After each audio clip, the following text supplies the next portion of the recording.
बिस्मिल्लाहिर्रहमानिर्रहीम इय्याका नअबुदु व इय्याका नस्तईन। आज यकम नवंबर 2024। आज के दिन अडयाला जेल में 190 मिलियन पाउंड रेफरेंस केस की समाअत थी, जिसको 4 नवंबर तक मुलतवी कर दिया है। वजूहात ये बताई जा रही हैं कि इमरान अहमद खान न्याजी साहब और बुशरा बीबी के जो वकील हैं, जो वकला हैं, उनकी अदम दस्तयाबी है। उनकी तबीयत नासाज होने की वजह से वो पेश नहीं हो पा रहे, केस की पैरवी नहीं हो पा रही, जिसकी बिना पर उस केस को मजीद 3 दिन आगे करके 4 नवंबर तक मुलतवी कर दिया गया है। और इसके पीछे इस चीज़ का भी इंतज़ार किया जा रहा है कि इस्लामाबाद हाई कोर्ट में एक पिटीशन डाली गई है, एक दरख्वास्त दी गई है, जिसके अंदर ये इस्तदा की गई है इस्लामाबाद हाई कोर्ट से कि 190 मिलियन पाउंड रेफरेंस केस की समाअत जो है इसमें ज़मानत दी जाए। और अगर हो सकता है अगले 2-3 दिनों में खान साहब को और बुशरा बीबी को इन दोनों केसेस में ज़मानत मिल जाए। वैसे तो बुशरा बीबी अभी ज़मानत पर हैं और उसके साथ साथ शायद खान साहब भी बहुत जल्द अडयाला जेल से बाहर आ जाएं। दूसरी तरफ आज हुकूमती हलकों में बहुत बड़े लेवल की हलचल देखने को मिली है और साथ ही साथ आज पेट्रोल की कीमत भी बढ़ा दी गई है। तकरीबन 1.5 रुपये फ़ी लीटर पेट्रोल बढ़ा दिया गया है। और उसके साथ साथ आज हुकूमती हलकों ने काफ़ी सारी चेंजिंग्स की हैं। और आजकल पाकिस्तान तहरीक इंसाफ के जो कैंप्स हैं, आप यूँ कह लें कि पाकिस्तान तहरीक इंसाफ की जो पार्लिमानी कमेटी है या जो कारकुनान हैं या जो ओवरसीज़ लोग हैं, वो ये सोच रहे हैं कि शायद 5 नवंबर को जो इलेक्शन होने जा रहा है अमेरिका का, जिसके अंदर Donald Trump versus Kamala Harris हैं, उसके अंदर डोनाल्ड ट्रंप बहुत आगे जा रहे हैं, 67% जा रहे हैं, जिसका एलोन मस्क ट्वीट करके बार बार बता रहे होते हैं कि इस वक्त डोनाल्ड ट्रंप कितना आगे जा रहे हैं। उसके ऊपर थोड़ी डिटेल में बात करते हैं। आज अमरीकी सफारत खाने के वफ्द जो है ना, वफ्द ने अडयाला जेल का दौरा किया है और ख़बर ये आई है कि अडयाला जेल में कैद 3 मुल्ज़मान तक कौंसलर रसाई दी गई है। अब ये अल्लाह बेहतर जानता है कि कौन से 3 अमरीकी शहरियों को कौंसलर रसाई दी गई है, या ये अमरीकी वफद खान साहब से मुलाकात करने गया, या जो भी अंदर की मामलात हैं वो नहीं आए। अभी तक की रिपोर्ट के मुताबिक अमरीकी सफारत खाने का 3 रुकनी वफद रावलपिंडी की अडयाला जेल पहुंचा, जहां उसे फॉरेन एक्ट के तहत गिरफ्तार 3 अमरीकी शहरियों तक कौंसलर रसाई दी गई। इस खबर से पहले आप अपने माइंड में ये ज़रूर रख लीजिएगा कि आजकल अमरीकी लोगों का बहुत ज़्यादा प्रेशर है कि इमरान अहमद खान न्याजी को रिहा किया जाए। और उसके साथ साथ डोनाल्ड ट्रंप भी इस चीज़ की वो दे चुके हैं, वो ये कह चुके हैं, यकीन दहानी करा चुके हैं कि वो इमरान अहमद खान न्याजी साहब की रिहाई के लिए कोई खातिर खा कुछ कुछ ना कुछ करने की कोशिश करेंगे और उनकी रिहाई में कोई अहम किरदार अदा करेंगे। उसके साथ साथ कांग्रेस के कोई 60 अरकान ने भी ख़त लिखकर जो बाइडन है, सदर इस वक्त मौजूदा सदर अमेरिका के, उनको भी कहा है कि इमरान खान की रिहाई यकीनी बनाई जाए। और पाकिस्तान तहरीक इंसाफ जो है वो इस चीज़ को देख रही है कि शायद उनके लिए मामलात आसान होते जा रहे हैं और उस तरह से चीज़ें नहीं हो रही। दूसरी तरफ से हुकूमती हलकों में थोड़ी सी फूट पड़ गई है। वो इस तरह के माल रोड लाहौर में पाकिस्तान पीपल्स पार्टी जो है उसके काफ़ी बड़े बड़े बैनर्स लगे हुए थे, बहुत बड़े बड़े बैनर्स, वॉल पे बड़े बड़े एक सेटअप लगा हुआ था, क्योंकि गवर्नर हाउस जो है वो मॉल रोड लाहौर के ऊपर है। तो वहाँ पर जो गवर्नर हैं वो पीपल्स पार्टी की तरफ से हैं। तो मरियम नवाज साहिबा जो कि वज़ीर आला पंजाब हैं, उन्होंने वो सब के सब बैनर्स, पैनाफ्लेक्स, सब कुछ पीपल्स पार्टी का वहाँ से उतरवा दिया, जिस पर पीपल्स पार्टी के गवर्नर शदीद गुस्से में हैं। उन्होंने भी अपनी तशवीश का इजहार किया, मुर्तज़ा हसन साहब ने भी किया, उसके साथ साथ पीपल्स पार्टी के कुछ बड़े सीनियर रहनुमाओं ने भी इस पर तहफ़्फ़ुज़ात का इजहार किया कि उन्होंने ये भी कहा कि हम इस रिलेशन में मोहब्बत से नहीं हैं, हम मजबूरी के तहत इस रिलेशन में हैं कि पाकिस्तान के मामलात जो हैं वो अच्छे नहीं हैं, लिहाजा हम इस मजबूरी में इस कोलेशन का हिस्सा हैं। देखना ये है कि लूली लंगड़ी गवर्नमेंट बनाकर मुल्क को मज़ीद कर्ज़ों में डालकर मुल्क का सत्यानाश करके आई डोंट नो कि ये कौन सा मुल्क बचा रहे हैं।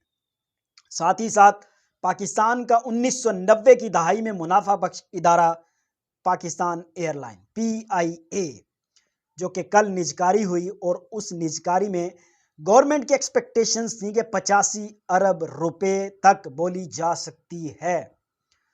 और जो ब्लू वर्ल्ड सिटी है, उनके जो ऑनर हैं, आई थिंक तनवीर साहब हैं शायद उनका नाम, उन्होंने कहा कि पीआईए की कीमत $1 भी नहीं है, उसके बावजूद हमने 10 अरब रुपया उसकी कीमत लगा दी है। बहुत बड़ा बयान दिया गया उनकी तरफ से। और सॉरी, देखना यह है कि आखिर कौन लोग जिम्मेदार हैं कि पीआईए के ये हालात हो चुके हैं।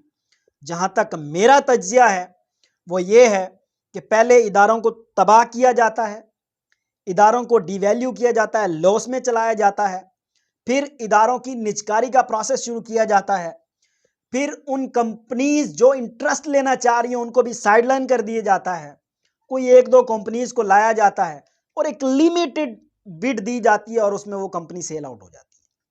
अब देखना यह है कि ये पीआईए, ये जो 10 अरब रुपए की जो बोली की बिड मिली है, उसका फैसला काबीना ने करना है। 60% शेयर जो है वो पीआईए के बिके हैं। अब देखना यह है कि उस पर वफाकी काबीना क्या फैसला करती है। उसके साथ साथ 5 अक्टूबर को पाकिस्तान तहरीक इंसाफ की जानिब से ऐलान कुर्दा एहतजाज और उस दौरान जलाओ घिराव के दर्ज मुकदमात में साबिक वज़ीर आज़म जनाब इमरान अहमद खान न्याजी साहब की बहनों अलीमा खान और उज़मा खान की अबूरी ज़मानतें 8 नवंबर तक मंजूर कर ली गई हैं। अब सवाल ये पैदा होता है कि उस एहतजाज में ऐसा क्या ख़ास किया है उन्होंने, अलीमा खानम ने। वो आकर बस खड़ी हो गई कि उनका भाई कैद है, 1.5 साल से उनका भाई कैद है और उनका भांजा कैद है, उनके काफ़ी सारे ख़ानदान के लोग कैद हैं, काफ़ी सारे लोग दर बदर हैं। तो ये काफ़ी सारी चीज़ें देखने वाली हैं।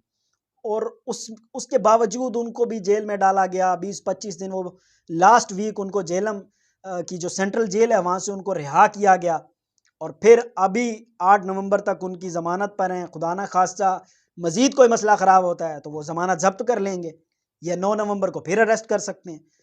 इंसदाद दहशतगर्दी अदालत ने पंजाब पुलिस को अलीमा आपा और अज़मा आपा को अरेस्ट करने से मना कर दिया है।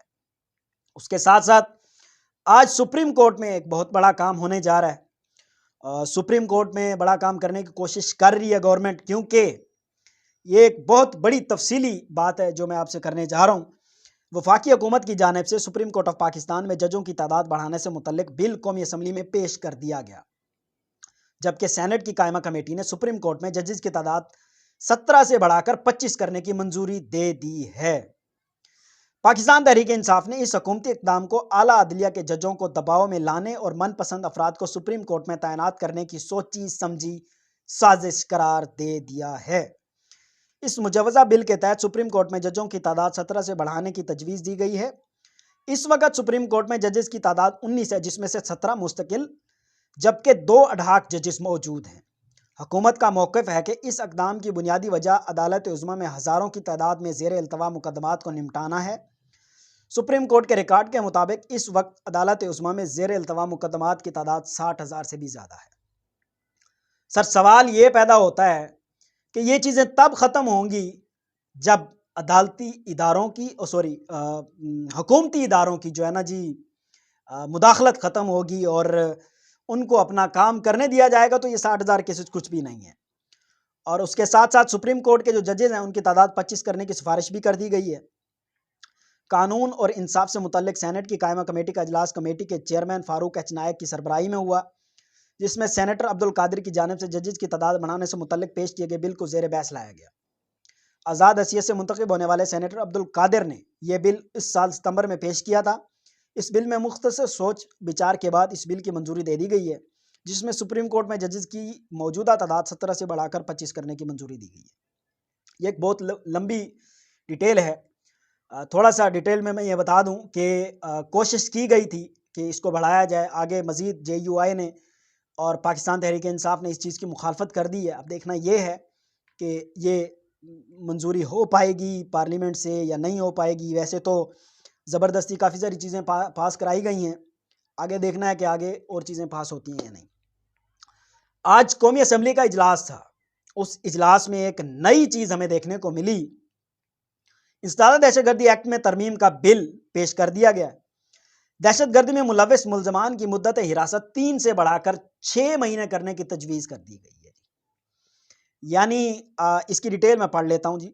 पाकिस्तान की कौमी असम्बली में इंसदाद दहशतगर्दी एक्ट 1997 में तरमीम का बिल कौमी असम्बली में पेश कर दिया गया, जिसके मुताबिक अस्करी और गैर अस्करी इदारों के अहकामात पर दहशतगर्दी में मुलव्विस होने के शोबे में किसी भी शख्स को अब 3 माह की बजाय 6 माह तक हिरासत में रखा जा सकेगा।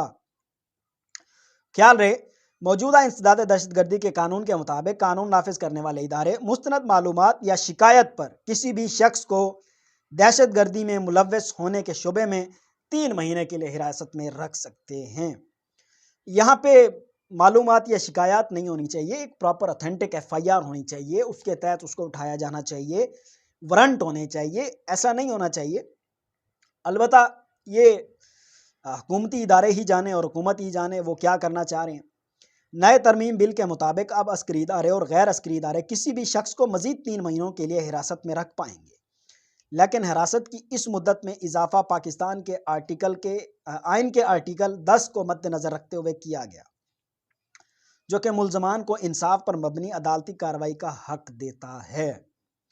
तरमीमी बिल के मुताबिक टारगेट किलिंग, अगवा बराए तावान, भत्ताखोरी समेत दीगर जराइम में मुलव्विस होने के इल्ज़ाम में हिरासत में लिए गए शख्स के खिलाफ तहकीकात के लिए एक जॉइंट इन्वेस्टिगेशन टीम JIT तश्कील दी जाएगी, जिसमें पुलिस से SP रैंक का अफसर, अस्करी और गैर अस्करी इंटेलिजेंस एजेंसियों और दीगर कानून नफिज करने वाले इदारों के अराकीन शामिल होंगे। कौमी असम्बली में मुतारिफ करवाए गए बिल के मुताबिक इंसदाद दहशतगर्दी एक्ट में की गई तब्दीलियाँ अगले 2 सालों तक के लिए नाफिजुल अमल होंगी।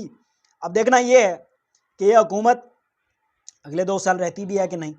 और आज खैबर पख्तूनख्वा हुकूमत के जो 82 मुलाजमीन हैं उनको अडियाला जेल से रिहा कर दिया गया, और उन 82 मुलाजमीन का जो है ना इस्तकबाल पेशावर में वज़ीर आला खैबर पख्तूनख्वा अली अमीन घंडापुर ने किया है। अभी तक के लिए इतना ही। अपना ख्याल रखिएगा। अल्लाह हाफिज़।